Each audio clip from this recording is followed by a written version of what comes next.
Bab 59. Masalah ini ditertawakan oleh Istana Wei, karena para pejabat mengira Yan Bei telah menjadi gila karena kemiskinan sehingga benar-benar menawarkan untuk berdagang dengan Wei. Meskipun Wei juga kekurangan kuda perang dan biji besi, mereka masih bisa berdagang dengan Liang dan Song. Sedangkan bagi Yan Bei, selama Liang menutup rute perdagangan mereka hanya bisa meminta bantuan Wei. Wei tentu saja akan mengabaikan Yan Bei dalam hal-hal semacam ini. Sebaliknya, organisasi pengawasan pusat Wei dan kepala sekretariat bekerja sama untuk pertama kalinya, menyusun esai panjang untuk mengejek tindakan Yan Bei. Masalah ini dianggap tidak penting bagi kedua kerajaan, tetapi jelas menyoroti kemunduran Yan Bei secara bertahap menuju kemiskinan. Meskipun Wei tidak lebih baik, moral para pejabat mereka meningkat setelah melihat musuh mereka berjuang bersama mereka. Mereka mulai secara lisan mendukung gagasan untuk melenyapkan Yan Bei seolah-olah itu telah menjadi tugas yang mudah.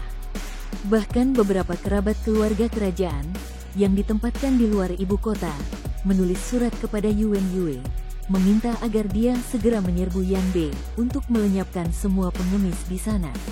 Yuan Yue memandang dingin ke arah para pejabat di pengadilan, ke arah para pejabat yang emosinya telah tersulut. Ia berpikir dalam hati bahwa taktik Yan Sun tidaklah cerdik, tetapi taktik itu langsung mengatasi masalahnya. Ia telah berhasil mengguncang seluruh pengadilan hanya dengan beberapa kalimat.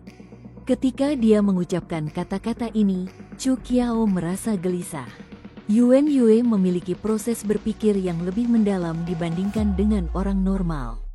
Dia tahu bahwa Yan Sun berpura-pura lemah untuk memancing pasukan Wei agar menyerangnya. Dia telah tinggal bersama Yan Sun selama bertahun-tahun dan mengenalnya dengan baik. Mengingat karakternya, bahkan jika dia bertarung sampai mati, tidak mungkin dia melakukan ini. Apakah pengorbanan ini sepadan baginya untuk membuat musuh gelisah? Saat musim semi tiba, bunga-bunga mulai bermekaran. Namun, angin dingin tak kunjung reda. Saat seseorang membuka jendela, es masih bisa terlihat. Musim dingin kali ini terasa lebih lama dari biasanya. Namun, Chu Qiao secara tidak sadar tahu bahwa beberapa hal akan segera terjadi. Yuan Yue telah pergi dalam perjalanan bisnis ke kota Ye selama setengah bulan. 3 hari yang lalu, Chu Qiao menerima berita bahwa telah terjadi konflik di luar jalur Yanming. Namun, hanya sekitar 30 tentara mabuk yang memberanikan diri ke gerbang jalur Longyin, melepaskan rentetan anak panah. Akibatnya, seorang tentara dari pasukan Yan Bei tewas, sementara 3 lainnya terluka. Meskipun demikian, Yan Bei tidak membalas. Butuh waktu 10 hari sebelum berita itu sampai ke kota Zhenhuang. Di kertas yang berisi pesan itu, jenderal di perbatasan meminta pengadilan untuk mengirim pasukan ke Yan Bei, dengan alasan bahwa Yan Bei kekurangan tenaga kerja dan sedang dilanda kelaparan. Sumber daya militer mereka telah terkuras, sementara konflik pecah di dalam negeri. Lebih jauh, ia melanjutkan dengan menyatakan bahwa berita itu dapat dipercaya dan bahwa ini adalah waktu terbaik untuk memulai konflik lain di utara. Begitu kesempatan itu hilang, akan sulit untuk menyerang Yan Bei lagi. Bahkan sebelum pesan ini, sudah ada suara-suara di dalam istana yang ingin menyerbu Yan Bei. Pesan ini hanya menambah bahan bakar ke dalam api, mengobarkan niat Wei untuk memulai perang lagi. Dari istana hingga warga sipil, semua orang bersemangat. Para pengikut Wei berasal dari luar jalur. Mereka adalah ras yang suka bertarung habis-habisan. Pada saat ini, di bawah dorongan pihak lain, mereka menjadi lebih antusias dengan gagasan konflik lain. Saat malam tiba, suara pisau yang diasah dapat terdengar di seluruh kota. Pejabat dari organisasi pengawasan pusat mendirikan stand di Rose Square untuk merekrut wajib militer ke dalam tentara. Daftar nama yang panjang ditulis di papan pengumuman dan digantung di depan Rose Square, dengan setiap orang telah mengambil sumpah darah sebelumnya. Ini cukup menakutkan untuk membuat bulu kuduk merinding. Meskipun masyarakat sangat ingin berperang, Istana Sengjin menunda penerbitan dekret resmi. Penyakit kaisar kambuh lagi, karena ia tidak datang ke istana selama 7 hingga 8 hari. Atas dorongan yang disengaja dari klan tetua, persiapan prakonflik untuk warga sipil pun dimulai. Bahkan pasukan yang dibentuk sendiri dari berbagai wilayah mulai berkumpul di ibu kota dengan pedang di tangan mereka. Chu Qiao menulis surat kepada Yuan Yue sebanyak 4 kali. Tetapi sebelum mendapat balasan, dia menerima kunjungan dari Yuan Huai yang telah lama menghilang. Hal ini membuatnya lengah sesaat. Yuan Huai telah tiba kembali di ibu kota dari tanah yang diperintah sendiri oleh keluarga Yuan. Meskipun Yuan Muking telah mengusirnya dari keluarga setelah kemalangan menimpa Yuan Yue, ia dikembalikan ke dalam daftar keluarga begitu Yuan Yue kembali dengan kemuliaan, seolah-olah tidak terjadi apa-apa. Ia telah meninggalkan ibu kota selama 3 tahun. Alasan mengapa ia kembali adalah untuk menghadiri pernikahan Chu Qiao dan Yuan Yue. Sebulan yang lalu, mahar Chu Qiao memasuki gerbang Zhenhuang. Diperkirakan ada lebih dari 400 kereta barang, dikawal oleh 50.000 orang. Para pejabat Liang berpakaian flamboyan, menyerupai pernikahan kerajaan. Pemandangan yang menggembirakan karena kota itu dicat merah. Kelopak bunga bertebaran di mana-mana saat 3.000 pelayan istana memimpin jalan, diapit oleh 20.000 prajurit berbaju besi lengkap dari pasukan Siuli, dan 20.000 prajurit dari pasukan serigala. Pemandangan yang menakutkan, bahkan para bangsawan sendiri tidak mengadakan ritual yang begitu mewah. Warga sipil Zhenhuang, beserta pejabat Wei, tercengang. Ini adalah mahar yang telah dipersiapkan Xiao Zhe selama 2 tahun untuknya. Ini adalah gestur kemewahan, kehormatan, dan gengsi yang paling utama. Bahkan ketika dia meninggal, dia menjaganya dengan patuh melalui gestur seperti itu, memastikan bahwa dia tidak dipandang rendah oleh orang lain. Status keluarga Yuan langsung terangkat karena penyatuan mereka dengan Kekaisaran Tang melalui Chu Qiao.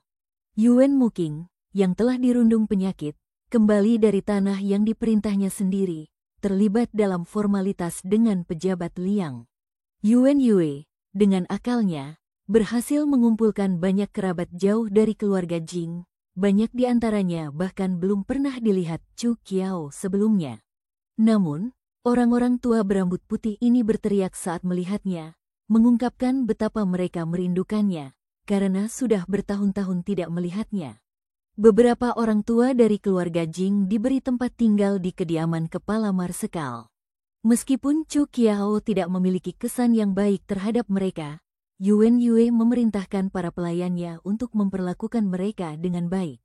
Selama beberapa hari berikutnya, yang dilakukan Chu Qiao hanyalah duduk di kamarnya, sambil mendengarkan orang-orang ini mengajarinya tentang adat istiadat pernikahan, tanggung jawab sebagai seorang istri, termasuk apa yang boleh dan tidak boleh dilakukan.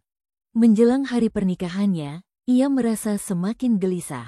Saat mata seluruh dunia tertuju padanya, ia tidak dapat merasa tenang, seringkali merasakan bahaya tersembunyi di balik kemewahan ini. Akibatnya, ia tidak dapat makan atau tidur dengan baik. Yuan Yue mencoba menghiburnya dengan mengatakan bahwa ia telah diliputi kegembiraan, sementara ia menghibur dirinya sendiri dengan menyetujuinya.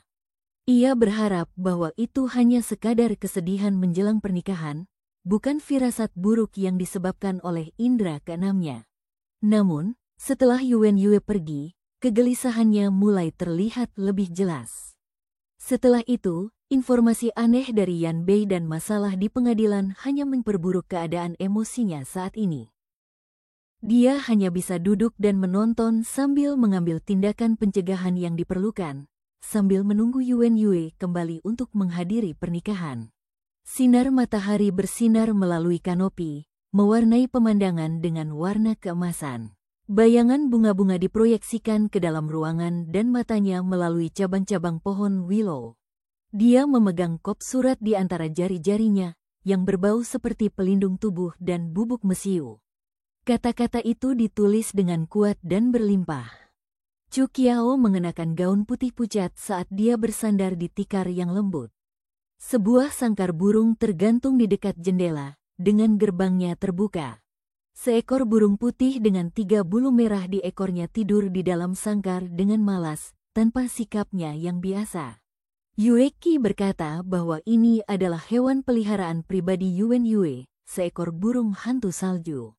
Ini adalah binatang terbang paling ganas di Qinghai. Ia cepat, lincah, cerdas, dan memiliki cakar serta gigi yang tajam. Chu Qiao menggunakan sumpitnya untuk mengambil sepotong daging panggang dengan saus di atasnya. Burung itu, tanpa berkedip, menyambar sepotong daging darinya dengan satu gerakan cepat dan menelannya setelah mengunyahnya 2 kali. Kemudian, ia melanjutkan tidurnya dengan kepala miring ke satu sisi. Burung ini memang pemalas. Ia bahkan tidak bersuara sedikit pun sepanjang hari. Chu Qiao menatapnya sambil jari-jarinya menyentuh kop surat itu. Sedikit kegembiraan muncul dari dalam hatinya. Meskipun malas, itu tetap berguna. Surat-surat semacam ini dulunya dikenal sebagai percakapan antara 2 orang yang tidak berhubungan. Kini, surat-surat itu telah berubah menjadi percakapan antara 2 anggota keluarga. Hari pernikahan semakin dekat. 2 hari lagi, dia akan kembali.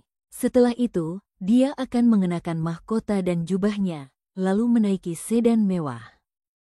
Di bawah suara genderang dan alat musik yang memekakkan telinga, dia akan resmi menjadi bagian dari keluarganya, dan dikenal sebagai istrinya. Kertas emas dengan tulisan nama kelahirannya masih ditaruh di bawah bantalnya. Kertas itu dihiasi gambar bebek Mandarin, burung, dan bunga yang sedang mekar, dengan nama mereka tertulis di atasnya.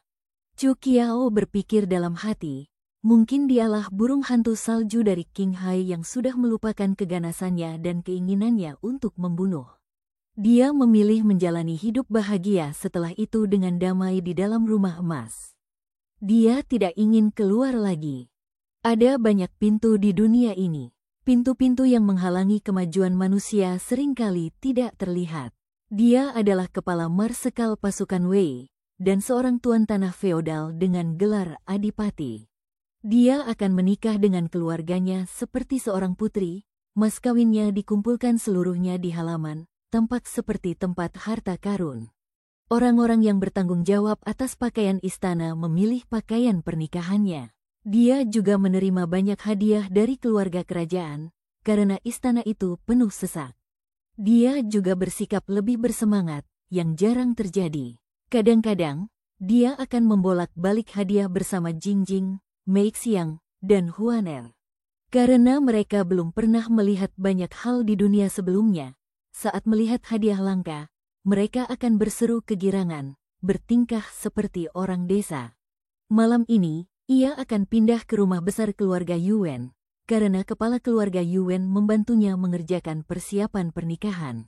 Karena ia tidak memiliki keluarga, ia hanya bisa tinggal di kediaman Yuan sebelum pernikahannya, tempat ia tinggal saat ia masih muda.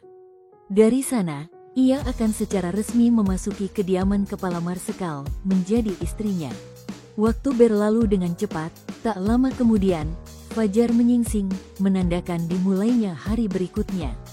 Sebaliknya wanita itu, dia ditemani oleh orang-orang dari keluarga Jing. Chu Qiao menjaga seorang gadis kecil bernama Yu Xiaohe di sisinya untuk menjadi pelayan pribadinya. Setiap kali dia linglung, gadis kecil berstatus sosial rendah ini akan menyalakan dupa. Dupa ini memiliki bau yang familiar, yang mengingatkannya pada resep yang dia pelajari saat dia masih muda.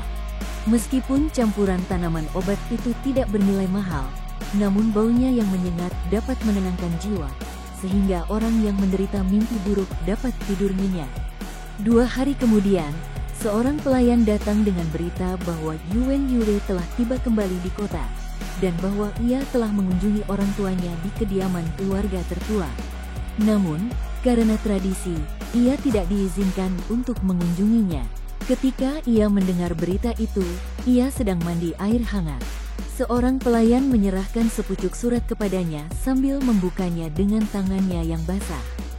Surat itu hanya memiliki 1 kalimat yang tertulis di atasnya. Aku kembali, aku akan menjemputmu dalam 5 hari. Hari pernikahan mereka tinggal 5 hari lagi.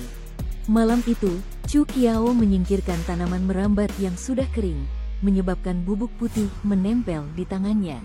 Saat dia mencucinya di baskom berisi air, dia merasakan beberapa emosi muncul dari lubuk hatinya. Baskom berisi air itu bersinar keemasan saat kop surat itu terbenam di bawah permukaannya. Jejak-jejak kata samar dalam baris-baris kecil yang rapi mulai muncul.